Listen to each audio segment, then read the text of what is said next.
एक छोटा सा गांव था जहां कच्ची सड़कें थीं और मिट्टी के घर। उसी गांव के किनारे एक टूटी फूटी झोपड़ी में रहता था एक 12 साल का लड़का राहुल अपनी बीमार मां के साथ। पिता का साया बचपन में ही उठ गया था और मां अब बिस्तर से उठ भी नहीं सकती थी। राहुल की हर सुबह एक ही सोच के साथ शुरू होती, आज मां की दवाई कैसे लाऊं।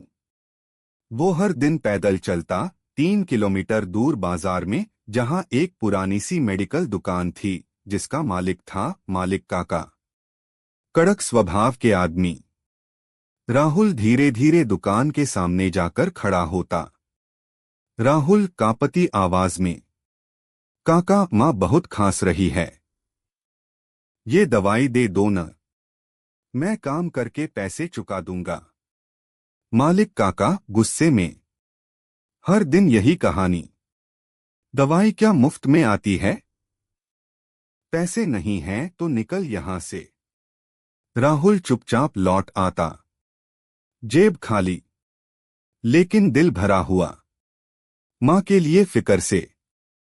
रात को मां उसका सिर सहलाते हुए कहती, मां कमजोर आवाज में, बेटा इस दुनिया में पैसा सब कुछ नहीं होता, लेकिन हिम्मत मत हारना, प्यार की ताकत बहुत बड़ी होती है।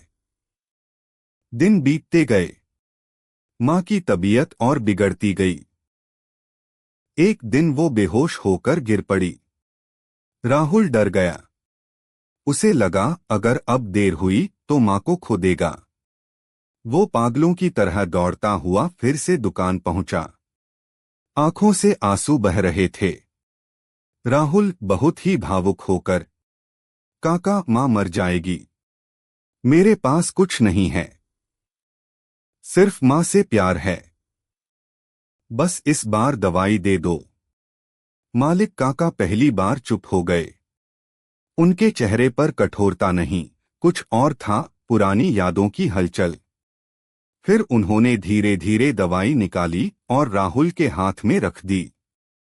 मालिक काका नरम आवाज में, ले बेटा, आज तेरी आंखों में अपना बचपन देख लिया, पैसे की बात मत कर। राहुल की आंखों से आंसू थम ही नहीं रहे थे। वो धन्यवाद कहता हुआ भागा, मां को बचाने। मां ने दवाई ली और थोड़ी देर में होश में आ गईं। उनके चेहरे पर हल्की सी मुस्कान थी। राहुल का चेहरा खिल उठा। उस दिन के बाद मालिक काका बदल गए। अब उनकी दुकान के बाहर एक छोटा सा बोर्ड लगा रहता है, जो सच्चे दिल से मजबूर है उसके लिए यहां दवाई मुफ्त है। राहुल नहीं जानता था कि उसकी एक मुट्ठी प्यार ने एक कठोर दिल वाले इंसान को बदल दिया। मोरल, प्यार, दया और भरोसा, ये तीनों मिलकर किसी को भी इंसान बना सकते हैं। कभी हार मत मानो, तुम्हारा छोटा सा प्यार भी किसी की जिंदगी बदल सकता है।